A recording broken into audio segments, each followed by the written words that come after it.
Hello students, welcome to दृष्टि tutorial private limited. आज के इस वीडियो में पढ़ने वाले हम लोग परसेंटेज के कुछ महत्वपूर्ण प्रश्न जो कि एसएससी के भिन्न भिन्न एग्जामों में कहीं ना कहीं पूछे गए हैं। तो चलिए हम लोग क्वेश्चन नंबर 1 से स्टार्ट करते हैं। क्वेश्चन नंबर फर्स्ट बोला गया है, आयत की लंबाई 40% बढ़ जाती है और चौड़ाई 20% कम हो जाती है, तो उसका क्षेत्रफल x% बढ़ जाता है। तो बताइए x का मान क्या होगा। मतलब एरिया में सिंपली चेंजिंग पूछा गया है। तो हम लोग देखते हैं परसेंटेज का मान सिंपल दिया हुआ है, तो इस सिंपल को देखते हुए हम लोग एक फार्मूला जानते हैं L + B + L × B/100। इस फार्मूला से हम लोग बहुत इजीली निकाल सकते हैं। इसको आप रेशियो मेथड से भी कर सकते हैं, लेकिन इससे और जल्दी कर पाएंगे आप। अब यहाँ पर देख रहे हैं लंबाई में 40% का वृद्धि हुआ है, तो 40 लिखेंगे प्लस में, यदि वृद्धि हुआ तो प्लस, कमी होगा तो माइनस। चौड़ाई जो है आपका 20% कमा है, इसलिए लिखेंगे इसको माइनस में, तो 20 प्लस लंबाई हो गया आपका 40, चौड़ाई हो गया आपका -20 और ये हो गया आपका 100। ये सॉल्व करेंगे आपका कितना आ गया 20, और इसको सॉल्व करेंगे तो 0 0 0 0 कटा, ये हो गया -8। तो आंसर आपका कितना आ गया 12%। ये प्लस में आया है, यदि प्लस में आएगा तो आपका आंसर होगा इंक्रीज, और माइनस में आएगा तो होगा डिक्रीज। वैसे यहाँ पर क्वेश्चन में स्पष्ट बोल ही दिया है x% बढ़ जाता है तो इंक्रीज ही आंसर आना था, इसलिए इसका आंसर कितना हो जाएगा आपका 12% इंक्रीज। चलिए हम लोग एग्जाम्पल और लेते हैं। क्वेश्चन नंबर 2 में बोला गया है, सोनू अपने आय का 15% बचाता है। यदि उसकी आय में 20% की वृद्धि होती है और वह अब भी पहले जितना ही बचत करता है, तो उसके खर्च में प्रतिशत परिवर्तन क्या होगा आपको बताना है, या फिर वृद्धि क्या होगा। तो सिंपल वो 15% क्या कर रहा है, बचत कर रहा है। 15% मतलब होता है 3/20। आप कह सकते हैं 20 में से 3 रुपया बचा रहा है, उसका इनकम 20 है, 3 रुपया बचा रहा है, इसका मतलब जो एक्सपेंडिचर होगा वो 17 होगा। अब बोला गया उसका आय में 20% का वृद्धि हुआ, मतलब 20 में आपका 20 उसका आय है, उसमें 20% का वृद्धि हुआ। इसका 10% 2 होता है, तो 20% कितना हो जाएगा 4 हो जाएगा। मतलब ये टोटल इनकम में इंक्रीमेंट कितना हुआ है 4 हुआ होगा। और क्वेश्चन में बोला गया है कि सेविंग में कोई इंक्रीमेंट नहीं हुआ है, जितना पहले सेविंग करता था अभी सेविंग उतना ही करेगा, मतलब 0 है। इनकम में 4 वृद्धि हुआ है, सेविंग में कोई वृद्धि नहीं हुआ, जितना पहले था अभी उतना ही है, मतलब नो चेंज। अब यहाँ पर जब ये दोनों को माइनस करेंगे तो आपको पता लगेगा कि यहाँ पर एक्सपेंडिचर जो है 4 बढ़ चुका होगा। अब ये 4 कितना में से बढ़ा, तो 17 में से बढ़ा, और गुना कर देंगे यहाँ पर 100। तो ये हो गया आपका 400/17। 17 दूनी 34 हो गया, 6 17 तिया 51 हो गया, 9 17 5 85 हो गया। इसका आंसर हो जाएगा 23.5%। बहुत आसान क्वेश्चन था ये, एकदम आसान। मान लिए 20 इनकम है, 3 सेविंग है, 17 एक्सपेंडिचर हो गया। हम देख लिए इनकम में कितना इंक्रीमेंट हुआ है 20%, यानी कि 4 बढ़ा। और यहाँ पर देख रहे हैं बचत में 1 रुपया नहीं बढ़ा, जितना पहले था अभी उतना ही है, तो 0 बढ़ा। तो ऑल ओवर देख रहे हैं कि यहाँ पर खर्चा 4 बढ़ गया। 4 कितना में से बढ़ा, तो 17 में से, गुना कर देंगे 100, आपका आंसर सामने होगा। चलिए आगे बढ़ते हैं हम लोग। क्वेश्चन नंबर 3 में बोला गया है, एक परीक्षा में अनीता 31% अंक प्राप्त करती है। अनीता जो है 31% अंक मिला अनीता को, और वह 16 अंकों से अनुत्तीर्ण हो जाती, फेल हो गई। वो 16 नंबर से वो फेल हो गई। एक इसी परीक्षा में जो है सुनीता 40% अंक प्राप्त करती है। सुनीता का आया है 40% अंक, और वह उत्तीर्ण से 56 अंक ज़्यादा, मतलब जितना पासिंग मार्क है उससे और एक्स्ट्रा लाया है, 56 अंक लाई है। तो उत्तीर्ण होने के लिए न्यूनतम अंक कितना है ज्ञात करना है। तो सबसे पहली बात, यहाँ पर परसेंटेज में जब हम डिफरेंस देख रहे हैं दोनों का, तो ये आपका 9% आ रहा है, और यहाँ पर अंकों में डिफरेंस देख रहे हैं तो ये माइनस माइनस क्या हो जाएगा, प्लस हो जाएगा, मतलब ये ऐड हो जाएगा। तो ये आपका हो गया 72। तो यहाँ से 1% का वैल्यू देखेंगे आपका आ जाएगा 8। 1% का वैल्यू कितना आ गया 8 आ गया। आप न्यूनतम पासिंग अंक जो है इससे भी निकाल सकते हैं, इससे भी निकाल सकते हैं, हम इसी से निकाल रहे हैं। तो 31% का वैल्यू आपका हो जाएगा 8 24, यानी कि होगा 248। ये आपका हो गया। ये किसका मार्क्स आया, ये अनीता का मार्क्स आया। और आपको पता है अनीता जो है 248 नंबर लाई, और वो 16 अंक से फेल हो गई। मतलब पास होने के लिए न्यूनतम जो अंक चाहिए इसमें 16 ऐड करना होगा। तो ये हो गया आपका 4 5 और 6 और ये 2, यहाँ पर हो गया 264, ऑप्शन नंबर सी। तो इतना आसान आसान क्वेश्चन पूछता है, जरूरी नहीं हर एक क्वेश्चन हार्ड रहता है, बहुत सारा क्वेश्चन इजी भी रहता है, बहुत सारा क्वेश्चन कुछ कैलकुलेटिव रहता है। आजकल पेपर थोड़ा कैलकुलेटिव आ भी रहा है, लेकिन कुछ क्वेश्चन आसान भी होता है जो समय आपको बचाएगा। चलिए इस तरह और आगे देखते हैं क्वेश्चन। चलिए अगला क्वेश्चन है, अनु अपनी मासिक वेतन का 68% खर्च करती है। आगे बोला गया उसका वेतन 20% बढ़ जाता है और उसकी मासिक बचत 9.3/8% बढ़ जाती है, तो उसका एक्सपेंडिचर जो है कितना परसेंट बढ़ेगा, ये पूछा गया है। इस टाइप के क्वेश्चन को बनाने के लिए बहुत सारा मेथड है। अभी इससे पहले एक दो क्वेश्चन पहले क्वेश्चन किए थे इस टाइप का क्वेश्चन। हम इसको करेंगे अब एलिगेशन से। देखते हैं हम लोग एलिगेशन से कैसे कर पाएंगे। तो एलिगेशन लगता कब है, तो जब दो चीज़ मिला के तीसरा चीज़ बनाया जाता है तो एलिगेशन लगता है।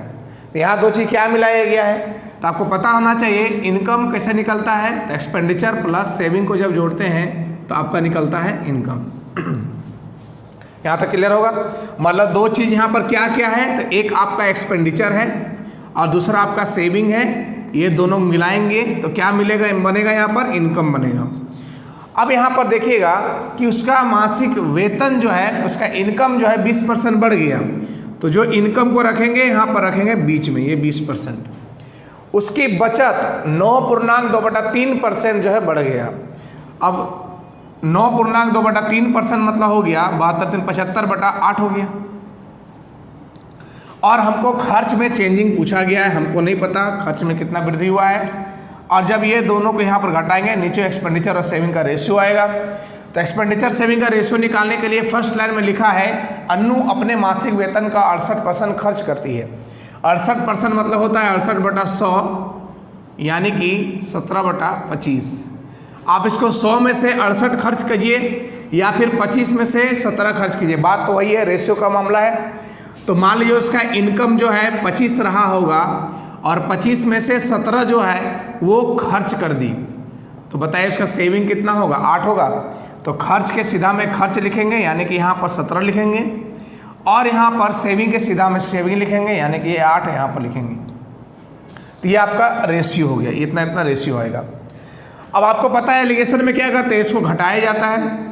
यदि आप इसको घटाएंगे तो ये हो जाएगा आपका 20 - 75/8। ये आप घटाएंगे 160 में से 75 तो हो जाएगा 85/8। इस 17 का वैल्यू दिया हुआ है 85/8, 17 का वैल्यू दिया हुआ है 85/8। एक का वैल्यू निकालेंगे हो जाएगा 5/8। तो 8 का वैल्यू कितना हो जाएगा, तो 8 का वैल्यू हो जाएगा आपका सिंपली 5, क्योंकि दोनों तरफ 8 से मल्टीप्लाई करेंगे 8 कट जाएगा, यानी कि ये वैल्यू आपका कितना होगा, 5 होगा। ये 85/8 होगा तो ये वैल्यू आपका 5 होगा। अब हमको ये वैल्यू निकालना है। आपको पता होना चाहिए एलिगेशन में ये जो मान होता है ये दोनों के बीच में होता है, ये मान ये दोनों के बीच में होता है। अब देख रहे हैं ये जो वैल्यू इससे छोटा है, इसका मतलब ये वैल्यू जो आएगा इससे बड़ा आएगा। इससे बड़ा करने मतलब ये दोनों के ऐड करेंगे तभी बड़ा आ पाएगा, समझ गए। तो ये दोनों ऐड कीजिए, कितना हो गया 25, यानी कि इस सवाल का उत्तर हो जाएगा 25% जो है इंक्रीज किया गया है, किसमें, एक्सपेंडिचर में। तो बहुत आसानी से एलिगेशन सॉल्व कर सकते हैं। चलिए हम आगे बढ़ते हैं। इस क्वेश्चन में बोला गया है, दी गई संख्या को 25% बढ़ाने के लिए संख्या को किस संख्या से गुना करना चाहिए। बहुत आसान क्वेश्चन है। 25% का इंक्रीमेंट, इसका मतलब होता है मान लीजिए कोई संख्या आपका 4 है, 4 में से 1 इंक्रीज करना है तो 5 बनाना है।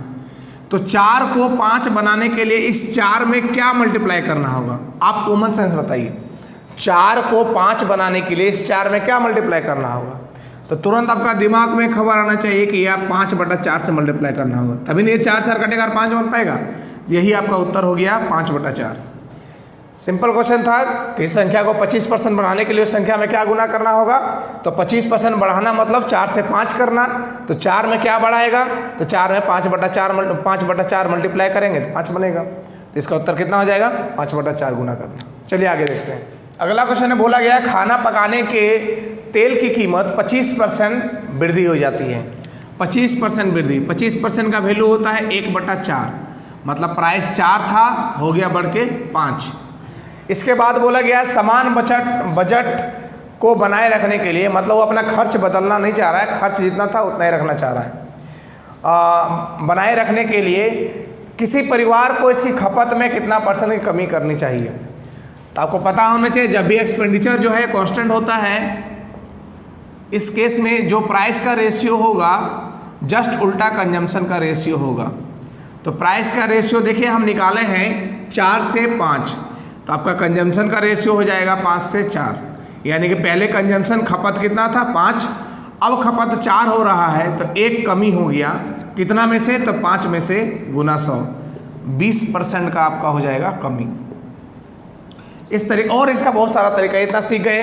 या फिर इस तरह भी निकाल सकते हैं आप कि आपका 25% वृद्धि हुआ है, तो 25 आउट ऑफ कितना में से 100 प्लस 25, 125 में से गुना 100, ऐसे भी आप निकाल सकते हैं, कोई दिक्कत नहीं है। इस क्वेश्चन को बनाने का बहुत सारा तरीका है, लेकिन इससे और जल्दी बना लेंगे आप लोग। तो चलिए हम लोग आगे बढ़ते हैं अगले क्वेश्चन की ओर। अगला क्वेश्चन में बोला गया है यदि एक संख्या के 62% और 80% के बीच का अंतर जो है वो 198 दिया हुआ है, 62% और 80%। यदि ये दोनों के बीच आप डिफरेंस निकालने बैठे तो आपको 18 मिलेगा, और यही 18% का वैल्यू जो है 198 दिया है, तो यहाँ से 1% का वैल्यू निकालेंगे तो 11 हो जाएगा। अब बोला गया है तो संख्या के 92% और 56% के बीच का अंतर कितना होगा। तो आप पहले देख लेंगे 92% और 56% के बीच का डिफरेंस है कितना, ये 36% है, तो 36% का वैल्यू निकाल दीजिए। तो 11 गुना 36 यानी हो गया 6 9 3, 396 इसका अंतर पड़ेगा। ये बहुत ही बेसिक क्वेश्चन था, लेकिन एग्जाम में हर क्वेश्चन हार्ड नहीं होता, जैसा कि पता है आपको, कुछ क्वेश्चन बेसिक भी होता है। तो चलिए हम लोग आगे बढ़ते हैं। ये क्वेश्चन थोड़ा अच्छा क्वेश्चन है। क्वेश्चन में बोला गया है ए की आय बी की तुलना में 60% कम है। ए का जो इनकम है वो बी के इनकम की तुलना में 60% कम है। 60% मतलब 3/5, यदि ये 5 होगा तो 5 से ये 3 कम होगा, यानी कि ये कितना होगा, तो 2 होगा। आगे बोला गया है ए का व्यय बी के व्यय के 60% के बराबर है। ए का एक्सपेंडिचर बी का एक्सपेंडिचर के 60% के बराबर है। फिर से 60% का वैल्यू कितना, 3/5, यदि ये 5 होगा तो ये आपका 3 होगा। और यदि ए का आय बी के खर्च के 70% के बराबर है, ए का इनकम बी के एक्सपेंडिचर के 70% के बराबर, 70% मतलब 7/10, यदि ये 7 होगा 10 होगा तो ये आपका 7 होगा। ए और बी के बचत का अनुपात ज्ञात करें। तो यहाँ पर आपको बचत का अनुपात निकालना है। आप डायरेक्टली तो घटा नहीं पाएंगे, क्योंकि ये 2 कमा रहा है और 3 खर्चा कर रहा है, तो ये पॉसिबल है नहीं। इसलिए इस रेशियो को सेट करने के लिए आपको एक चीज़ दिया हुआ है, ये इसको थोड़ा ध्यान दीजिएगा। ए का इनकम और बी का एक्सपेंडिचर का रेशियो 7 और 10 होना चाहिए। यहाँ पर देख रहे हैं ए का इनकम और बी का एक्सपेंडिचर रेशियो 2 और 5 है, मतलब ये मामला अलग अलग है। हमको 7-10 बनाना है क्वेश्चन के हिसाब से। कैसे बनाएंगे, तो कोई भी रेशियो को अपने अनुसार बनाने के लिए पहले रेशियो को हम लोग सेम करते हैं। यहाँ पर 2 और 5 का एलसीएम कितना होता है, तो 2 और 5 का एलसीएम 10 होता है, तो इसमें 5 मल्टीप्लाई कर देंगे, और इस रेशियो में हम यहाँ पर 2 मल्टीप्लाई कर देंगे, 10-10 बन गया। हमको ए का इनकम को 7 बनाना है, तो यहाँ पर 7 से मल्टीप्लाई कर देंगे, और यहाँ पर इसको 10 से मल्टीप्लाई कर देंगे, क्योंकि इसका 10 बनाना है, तो 10 से मल्टीप्लाई कर देंगे। तो ये आपका ऑल ओवर 35 मल्टीप्लाई किए हैं। तो बताइए ए का इनकम कितना हो जाएगा, तो 35 गुना 2 70, और यहाँ से देख रहे हैं बी का इनकम कितना हो जाएगा, तो 35 गुना 5 175।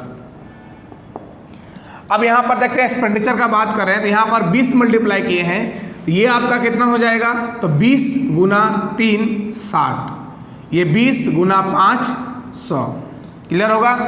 अब यहाँ पर आपको पता है सेविंग कैसे निकलता है, तो इनकम माइनस एक्सपेंडिचर से। तो ए का सेविंग बी का सेविंग का रेशियो क्या होगा, तो ए जो है आपका 70 रुपया कमा रहा है, 60 रुपया खर्च कर रहा है, इसका मतलब वो बचा कितना रहा है, 10 रुपया बचा रहा है। बी जो है 175 रुपया कमा रहा है और 100 रुपया खर्चा कर रहा है, तो बचा कितना रहा होगा, तो 75 बचा रहा होगा। 5 से काट लेंगे 2 बार में, 5 से 15 बार में, तो दोनों का सेविंग का रेशियो कितना हो जाएगा, 2:15। तो सब रेशियो का खेल है, बस इतना पता होना चाहिए। कोई भी रेशियो को अपने अनुसार बनाना है तो पहले दोनों सेम है तो कोई बात नहीं, और सेम नहीं है तो दोनों को एलसीएम लेके सेम कर लेंगे, उसके बाद जिस रेशियो में चाहिए उस रेशियो में बांट देंगे। तो चलिए आगे देखते हैं हम लोग क्वेश्चन। अगला क्वेश्चन है, बोला गया है एक परीक्षा जिसमें पूर्ण अंक फुल मार्क जो है 500 था, ए ने बी से 25% अधिक अंक प्राप्त किया। ए ने बी से 25% मतलब 1/4, यदि ये 4 लाया होगा तो ए ने 25% ज़्यादा मतलब 1 ज़्यादा 5 लाया होगा बी ए ने। अब यहाँ पर बोला गया है बी ने सी की तुलना में 60% अधिक प्राप्त किया। बी सी से 60% अधिक लाया। 60% मतलब होता है 3/5, यदि ये 5 लाया होगा तो ये 3 ज़्यादा लाया होगा, यानी कि बी ने 8 लाया होगा। और सी ने डी की तुलना में 20% कम अंक प्राप्त किया। सी और डी के बारे में बोला गया है, सी ने डी से 20% कम, तो 20% का वैल्यू 1/5, यदि डी 5 लाया होगा तो सी ने कितना लाया होगा 4।